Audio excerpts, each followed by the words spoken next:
मित्रों नमस्कार। आज हम मुगल काल के कुछ महत्वपूर्ण प्रश्नों के बारे में चर्चा करेंगे। ये प्रश्न आरपीएससी की, यूपीएससी की विभिन्न एग्जाम्स में आए हुए हैं। भावी जो एग्जाम है क्यूरेटर की, स्कूल लेक्चरर की, असिस्टेंट प्रोफेसर की, इनमें भी ये प्रश्न बहुत महत्व रखेंगे। आप इनको ध्यान से पढ़ें। हम शुरुआत करते हैं मुगल काल से। मुगल चित्रकला का स्वर्णकाल किस शासक का है? तो मित्रों अक्सर हम कंफ्यूज हो जाते हैं जहांगीर और इसमें शाहजहां में। मुगल चित्रकला का स्वर्णकाल जहांगीर का काल।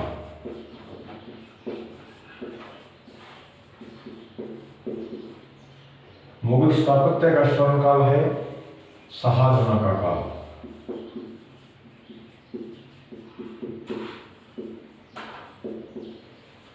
बीबी का मकबरे का निर्माता, इसको ताजमहल की फूड नकल भी कहा जाता है। बीबी के मकबरे को ताजमहल की फूड नकल भी कहा जाता है।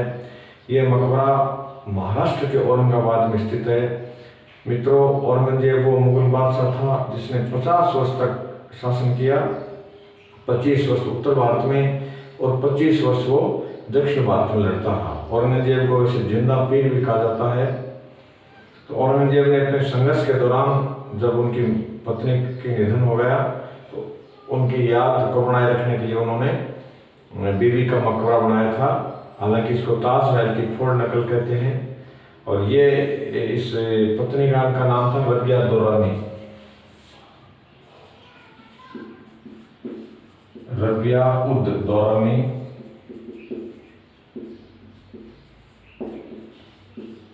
की याद में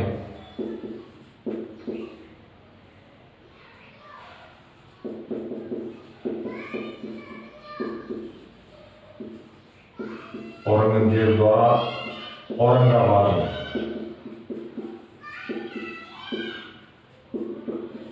औरंगाबाद नाम के दो बड़े शहर हैं भारत में। एक औरंगाबाद है बिहार में और ये दूसरा औरंगाबाद महाराष्ट्र में है। इस औरंगाबाद में बीबी का मकबरा स्थित है। कोस मीनार का निर्माण किसने करवाया था और क्यों करवाया था? मित्रों अकबर को पुत्र रत्न की प्राप्ति शेख सलीम चिश्ती के आशीर्वाद से हुई थी। और शेख सलीम चिश्ती के गुरु का नाम था ख्वाजा मोइनुद्दीन चिश्ती अजमेर वाले।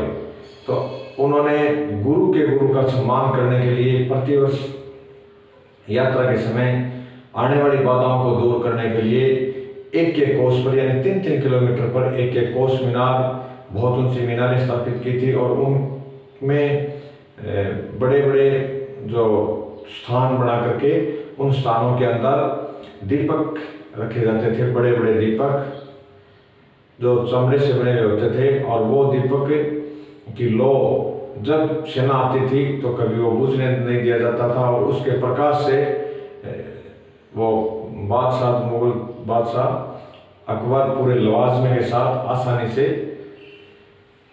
अपने यहाँ अजमेर पहुंच जाते थे। तो जियारत के लिए इन्होंने ये आगरा से लेकर के और अजमेर तक के मार्ग में कोस मीनारें बनाई थी। मित्रों आज भी आपको भरतपुर के आसपास कई खेतों में कोस मीनार मिल जाएंगी। कुछ जो कला मरम्मत के लोग हैं उन्होंने इन मीनारों को ध्वस्त नहीं किया और वो हूबहू खड़ी है। ये अकबर है। मुगल काल का सर्वाधिक प्रसिद्ध उद्योग यह है वस्त्र उद्योग। वस्त्र, कपड़ा, दुकुल, इसको कुछ भी कह लीजिए। मित्रों भारत का प्राचीन काल का भी वस्त्र उद्योग प्रसिद्ध रहा है।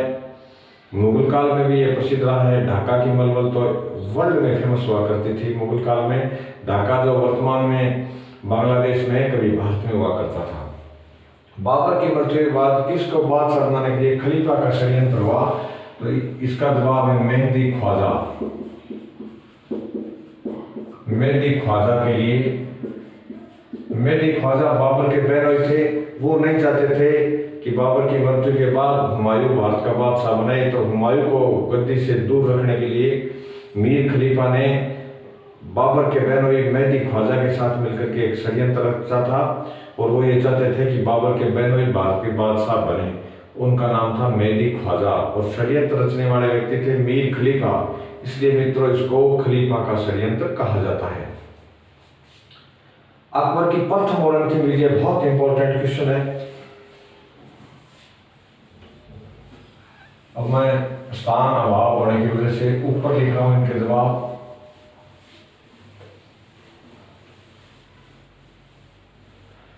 सातवें क्वेश्चन का जवाब है अकबर की प्रथम विजय मालवा, ये फर्स्ट है, और लास्ट विजय है असीरगढ़। असीरगढ़ वर्तमान में मध्य प्रदेश में पड़ता है और कभी अश्वत्थामा का शहर भी माना जाता था। असीरगढ़ की विजय जो है अकबर ने धोखे से, छल कपट से की थी, और ये इसकी अंतिम विजय थी। हुमायूंनामा की रचना गुलबदन बेगम ने, ये हुमायूं की बहन थी और इन्होंने इसकी रचना की है, गुलबदन बेगम। तिलवाड़ा का युद्ध किन के बीच लड़ा गया मित्रों? बैराम खां प्रारंभ में अकबर के संरक्षक हुआ करते थे। शुरुआत के 4 वर्षों में बैराम खां की काफी चली थी शासन में, मुगल शासन में। अकबर कोई एक तरीके के आदेश देते थे, उनका मार्गदर्शन करते थे, लेकिन शेख गद्दाई की सदर शुदूर पर नियुक्ति के मामले में इनका आपस में झगड़ा हुआ और अंततः इन दोनों के बीच में युद्ध हुआ, बैराम खां और अकबर के बीच। तो इसका जवाब है अकबर वर्सेस बैराम खां। बैराम खां मित्रों शिया था। एक वजह यह भी रही कि शिया लोगों को, जो कट्टर उलेमा, जो सुन्नी वर्ग के थे, वो कम पसंद करते थे, और कट्टर उलेमा का प्रभाव भारत के जो सल्तनत काल के राजा सुल्तान थे या मुगल बादशाह थे उनके ऊपर काफी देखने को मिलता है। किस शासक के काल में कुछ वर्ष पेटीकोट सरकार का शासन रहा?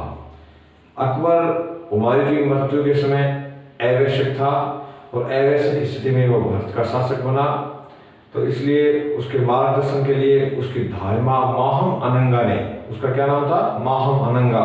माहम अनंगा ने कुछ वर्ष तक अकबर के शासन के ऊपर अपना प्रभाव जमाए रखा। इसको कहते हैं पेटीकोट शासन या पर्दा शासन। ये भी अकबर। इजारा प्रणाली किस मुगल बादशाह ने शुरू की? मित्रों इजारा हम गांव में खेतीबाड़ी का काम करने वाले व्यक्ति जानते हैं। इजारा शब्द क्या है? इजारा का अर्थ होता है एक मुश्त, यानी मुगल सम्राट शाहजहां ने यह प्रणाली शुरू की थी। उन्होंने यह तय कर दिया कि भी एक मुश्त तय कर दिया जाए, कोई भी जो भूमि का लगान है वो खेत में जाकर के नहीं लिया जाए, वरना किसान को दरबार में बुला करके उसके साथ जो छोटे छोटे सामंत हुआ करते थे वो तय कर लेते थे एक मुश्त राशि, उसको कहते थे इजारा। इजारा प्रणाली की शुरुआत शाहजहां ने की थी।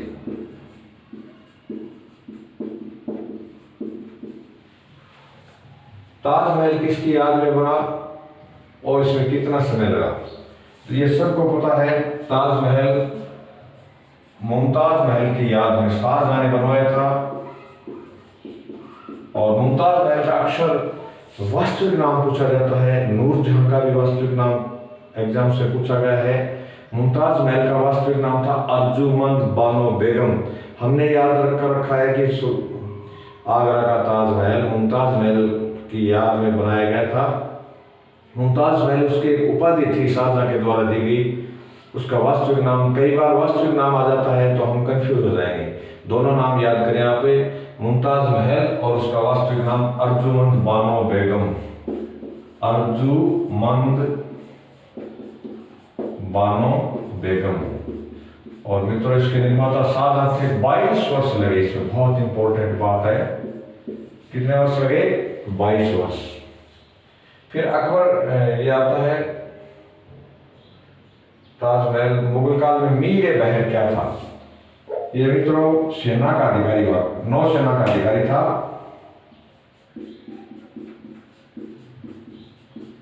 नौसेना अध्यक्ष को, जो पानी में रहने वाली सेना थी मुगलों की, ये नौसेना भी काफी मजबूत हुआ करती थी। तो मीर बहर नौसेना का अध्यक्ष था। अगला क्वेश्चन आता है अकबर का मकबरा कहाँ है? ये सिकंदरा में है, आगरा के निकट ये छोटा सा स्थान है, उसका नाम है सिकंदरा। फिर हम चर्चा करते हैं 16वें क्वेश्चन की।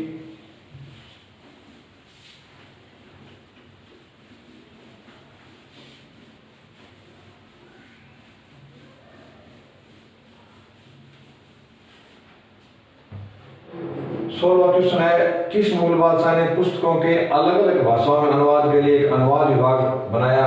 मित्रों, इसका जवाब है अकबर।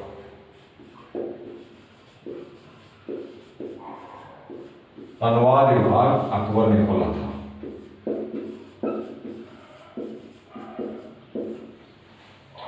आगे 17वां क्वेश्चन है, अकबर ने सर्वोच्च मनसब किसको दिया था? मित्रों, इसका जवाब है मान Singh and Mirza Aziz Coca. ये मुगल परिवार के रिश्तेदार थे और इन दोनों को 7,000 का, इनको भी 7,000 का मनसब दिया गया। यानी ये प्रश्न ये भी आ सकता है कि अकबर के काल में सर्वोच्च मनसब क्या था? तो 7,000 और ये 2 ही व्यक्तियों को दिया गया था। फिर 18वां क्वेश्चन है, वो 2 मुगल बादशाह जिन्होंने अपनी आत्मकथाएं लिखी। मित्रों, इसका जवाब है बाबर और हुमायूं। बाबर और हुमायूं नहीं है, जहांगीर। जहांगीर ने लिखा था जहांगीरनामा। जहांगीरनामा का लेख किया जाता है और जहांगीर हो गया। इसका दूसरा नाम है तुजुक ए जहांगीरी। तुजुक ए जहांगीरी। और बाबर ने जो किताब लिखी थी उसका नाम है बाबरनामा और इसको भी तुजुक ए बाबरी लिखा जाता है। तुजुक ए बाबरी। ये बाबरनामा हो गया, जहांगीरनामा हो गया। बाबरनामा में बाबर ने भारत की ऋतुओं का भी वर्णन किया है, यहाँ के पेड़ों का, प्रकृति का, पहाड़ों का, नदियों का काफी वर्णन किया है, ऋतुओं का भी इसमें वर्णन है। 19वां क्वेश्चन है, वो 2 मुगल बादशाह जिनके मकबरे भारत से बाहर हैं। तो मित्रों, इसका जवाब भी यही है, बाबर और जहांगीर। इनके मकबरे भारत से बाहर हैं। बाबर का मकबरा काबुल में है, जहांगीर का लाहौर के निकट शाहदरा में है। फिर 21वां क्वेश्चन आता है, शाहजहां के बचपन का। 20वां क्वेश्चन है, उपनिषदों का फारसी अनुवाद किसने किया? तो फारसी अनुवाद करने वाले थे दारा शिकोह। दारा शिकोह। दारा शिकोह मित्रों शिया थे और शाहजहां के 4 बेटों में से सबसे बड़े पुत्र थे। शाहजहां इन्हीं को भारत का बादशाह बनाना चाहता था, लेकिन औरंगजेब की कठोर नीतियों के कारण और उसकी कुटिलतापूर्ण नीतियों के कारण शाहजहां को इस पद से वंचित कर दिया, वरना भारत का इतिहास कुछ और होता। जिस प्रकार का इतिहास अकबर के समय शुरू हुआ था, वो सेम इतिहास दारा शिकोह दोहराते और इस देश की जो गंगा जमुनी तहजीब है समन्वयवादी, वो संस्कृति आगे बढ़ती रहती। 21वां क्वेश्चन, शाहजहां के बचपन का नाम खुर्रम। शाहजहां का नाम खुर्रम।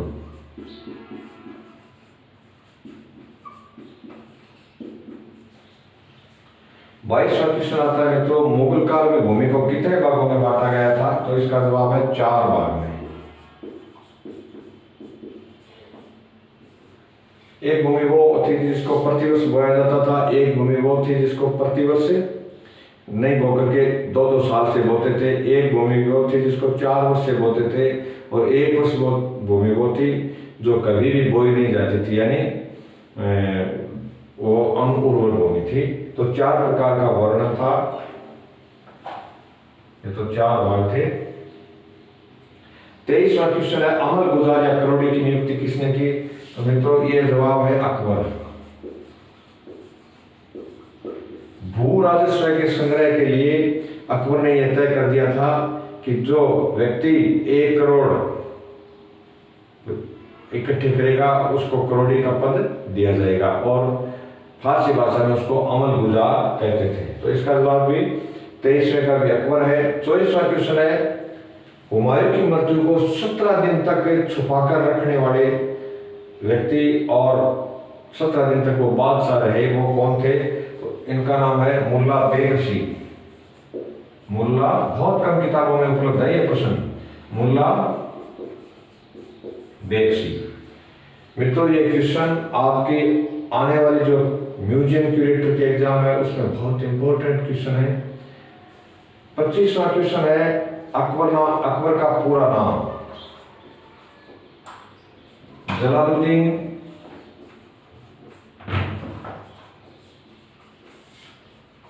मोहम्मद अकबर।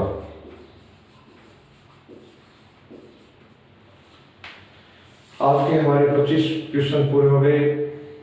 कल हम दूसरे 25 क्वेश्चन मुगल काल के लेंगे। मुगल काल के हम 100 क्वेश्चन करेंगे जो एकदम इम्पोर्टेंट हैं। उसके बाद मित्रों हम भक्ति काल के, सल्तनत काल के ये क्वेश्चन लेंगे जो आपके एग्जाम में सहायक होंगे। धन्यवाद मित्रों, जय हिंद।